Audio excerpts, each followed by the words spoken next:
Assalamualaikum and good day everyone. Today we are going to discuss the chapter 9 in Science Form 1 and title Earth. Okay, so here are the overview of this today's subtopic, which is consists of the system of Earth, which is we are going to discuss about the main component to form the Earth, and then the structure of Earth and the composition of Earth.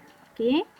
Alright, so as you can see here, kita ada beberapa bahagian iaitu kita akan bincangkan tentang atmosphere, hydrosphere, biosphere and geosphere. Okay, and then we are going to discuss about the structure of Earth, which is consists of the crust, mantle, outer core and inner core, and also followed by the compositions of Earth, which is consists of different types of rocks, jenis batuan yang berbeza. Dan kita akan bincangkan macam mana proses pembentukan batuan tersebut. Okay, so without wasting our time, let's we continue about the first subtopic, which is the 9.1, the system and the structure of the Earth. Okay, now as you can see, okay, the main components that form the Earth system consist of four main component, which is consists of the atmosphere, which consists of air, udara, okay, and then it consists of the hydrosphere, which is related dengan water.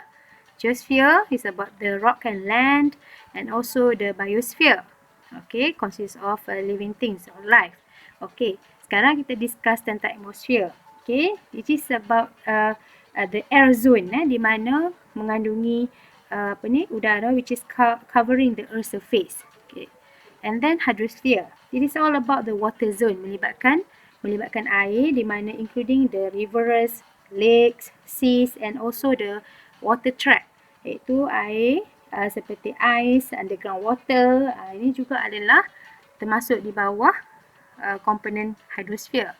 Meanwhile, for the geosphere, ini adalah melibatkan rock and the soil zone, which is on the surface of the land, daripada permukaan bumi kita ni.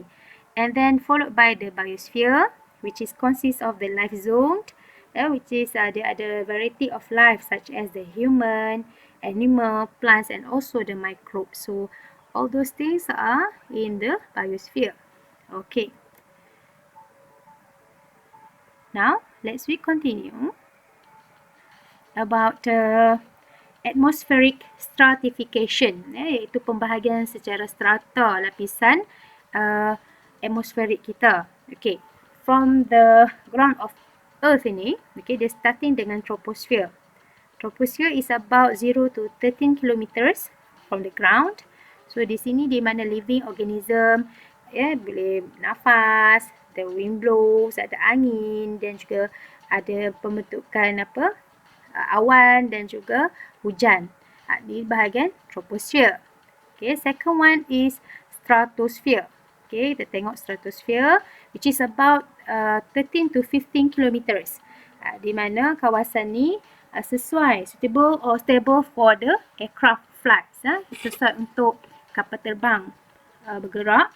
So at this layer, as you can see here, there are ozone layer here. Okay, kat bahagian ni kalau kamu nampak, dia ada macam ozone layer tu kan, which is this ozone layer contains the ozone gas. Function ozone gas ni adalah to absorb the harmful UV rays.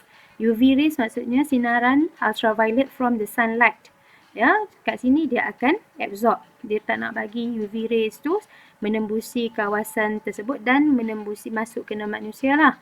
So, tapi malangnya, alright, ozone layer ni dia akan deplete berkurangan caused by the CFC gas, which is a release from the pesticide ataupun bahan-bahan yang penyejuk. Yang ada bahan menyejuk, contohnya refrigerator, seperti ais, aircon. So, apa yang akan berlaku, bahan yang kita guna tadi akan release gas CFC. So, this CFC gas, dia akan break down the ozone molecules in the ozone layer. Okay. Yang ketiga adalah mesosphere. Alright, mesosphere is about 50 to 80 kilometers. Okay, kat sini pula apa yang berlaku adalah the burning and the destructions of meteorites occurs in this layer. Maksudnya pembakaran berlaku dekat bahagian mesosphere. Okay, kita akan boleh nampak lah macam cahaya yang terbakar tu. And then followed by the thermosphere. It also known as the ionosphere. Dekat bahagian ni, sebab apa? Sebab dia contain ions that can reflect the radio wave, gelombang radio. So, macam kita nampak kat atas ni, this is the example of the aurora, which is the stream of the colourful lights yang sebenarnya terhasil daripada reactions of charged particles dekat bahagian Earth magnetic fields dan juga atmospheric gases berlaku dekat bahagian sini. Okay, and last but not least adalah exosphere. It is about 480 kilometers and above. Okay, di sini hanya mengandungi light gases such as helium and hydrogen. So here the air become thinner toward the spaces, and di bahagian ni communication satellite orbiting the Earth. Dan juga membolehkan phone calls dan juga television broadcast berlaku. Okay, so di sini apa yang kamu kena faham adalah the higher the altitude, semakin tinggi altitude ataupun ketinggian itu, the lower the air pressure, semakin rendah dia punya tekanan udara. Okay, and it also cause the temperature, di mana suhu juga akan semakin rendah apabila altitude bertambah. Okay, now we continue about the ocean stratification, iaitu pembahagian lautan. It is divided into 3 parts, which is consists of the surface zone. Okay, this is the surface zone, followed by the midnight zone, and the last one is dark zone. Okay, kita tengok dulu yang surface zone ni adalah very shallow dan juga cahaya boleh menembusi dia. The light can penetrate, and it is as a habitat for plants. Kita boleh jumpa lagi pokok-pokok ataupun tumbuhan dekat bahagian surface zone. Meanwhile, for the midnight zone, dekat bahagian sini, bahagian tengah ni, has little or no light. And then it's difficult for plant to live at this. Dah maksudnya pada kedalaman ni pokok dah susah nak hidup. Sebab apa? Sebab no sunlight, no photosynthesis can occur. So pokok susah nak hidup kan. But then dia adalah habitat for large marine animals such as the giant squid and various or species of whales. Untuk ikan whales, paus yang besar tu ada pada midnight zone. And last but not least is about the dark zone. As the name is dark zone, so this zone is a very deep and no light, tak ada cahaya. So animals yang berada dekat sini, ikan yang ada sini, biasanya badan dia shimmering, yang bersinar dan juga able to glow in the dark. Ni contoh dia lah, adalah ikan yang ada pada dark zone. Okay, sekarang kita discuss about the distributions of the water, masih lagi di bawah tajuk hydrosphere. Okay, kitaran air di bumi ni ditentukan oleh water cycles. Alright, so this water cycle is actually starting from the sea water, iaitu air lautan ini dia akan evaporated, tersejat ke udara, and it will form the clouds. Dia akan membentuk awan. Okay, alright, so bila berlaku proses condensation dan membentuk awan, so seterusnya air hujan akan fall back. Right, so the rainwater will flow back into the river and then flow back to the ocean. So this water cycle kita katakan dia adalah continuous. Okay, kita boleh nampak cycle dia tu secara berterusan. So di sinilah dia katakan the amount of water content in earth yang ada dalam bumi ini, okay, antara permukaan bumi dan juga di atmosfer adalah sentiasa constant, maksudnya akan sentiasa seimbang. Okay. So here are the earth layer. Okay, ini adalah lapisan-lapisan yang membentuk bumi, which is consists of the mantle. Mantle pada bahagian yang kedua. Alright, dia ada lithosphere, asthenosphere dan juga mesosphere. Okay, so lithosphere ini dia akan cover the crust and the top parts of the mantle. Okay, kemudian kita ada tengok di sini the earth layer consists of the crust, then got mantle, outer core and also the inner core. Okay, now we are going to continue the subtopic 9.2, which is consists of the compositions of the earth. Okay, so the earth crust is formed from the various types of rock, iaitu dia dibuat daripada batuan yang pelbagai, which is consists of igneous, sedimentary and metamorphic. Kita ada jenis macam-macam batu yang ada yang which is differ in color, structure, texture dan juga bagaimana dia terbentuk. From this diagram, as you can see here, banyak kan? Dia punya bentuk dia tak sama, ada punya color dan sebagainya. Okay. So let's we discuss more details. Alright. So the igneous, kita tengok igneous. Okay. Igneous mean from the magma. Okay. And then also from the process of cooling and freezing. Itu berasal daripada magma ataupun lava that flow out of the mantle. So dalam ni mengandungi banyak minerals. Okay. Meanwhile, for the sedimentary rocks, it is a form from the compressions of deposition. Okay, maksudnya daripada tekanan mendapan bahan-bahan tersebut yang dibawa oleh river, glacier dan juga angin. Okay, so di sini they consist of many layers which are sometimes hollow and contain fossil. Last but not least is the metamorphic rock. Metamorphic rock ni adalah terbentuk sama ada igneous ataupun sedimentary rock exposed dengan high pressure. Maksudnya sedimentary ni boleh jadi metamorphic dan juga igneous rock pun boleh jadi metamorphic rock. Dengan syarat dia dikenakan dengan very high pressure and temperature. Okay, so dia punya karakteristik dia adalah usually harder than the original rocks. Maksudnya dia akan lebih keras berbanding daripada batuan yang asal tersebut. Okay, so this is how the formations of the rocks. Kita tengok kat sini dia ada 3 bahagian. Okay, kalau kita tengok kat sini from the igneous A, alright, B, C, here.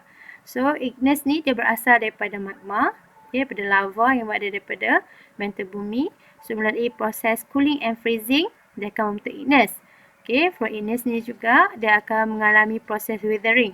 Weathering ni proses luluh hawa, dia akan mengalami perubahan secara fizikal dan menyebabkan ada yang sebahagiannya masuk erosion, mengalami hakisan dan menjadi sedimentations.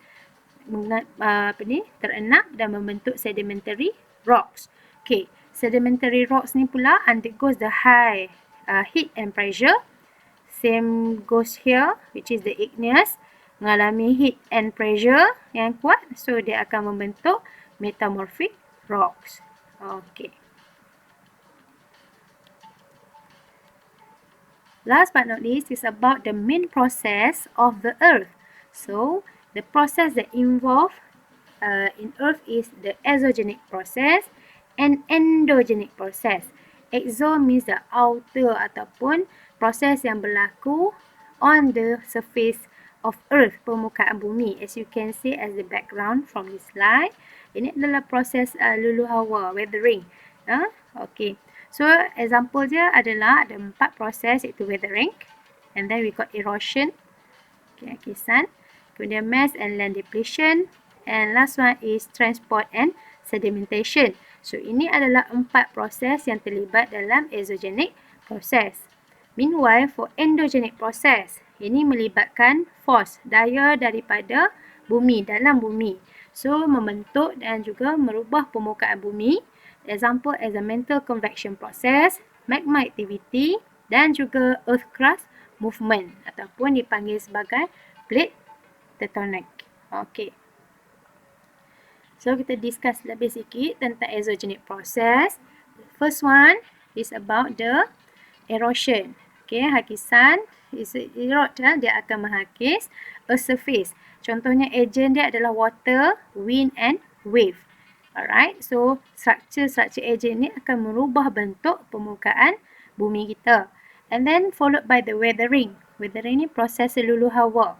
Okay, which is the process of rock, melibatkan fragmentation. Dia akan terbahagi dan juga dia akan decompose, terurai ataupun mereput due to the changes in the temperature, rainwater, frosting, dia beku dan juga tindak balas mikroorganisma. So batuan tadi dia akan ubah bentuk. Okay. And then yang ketiga adalah mass and land depletion.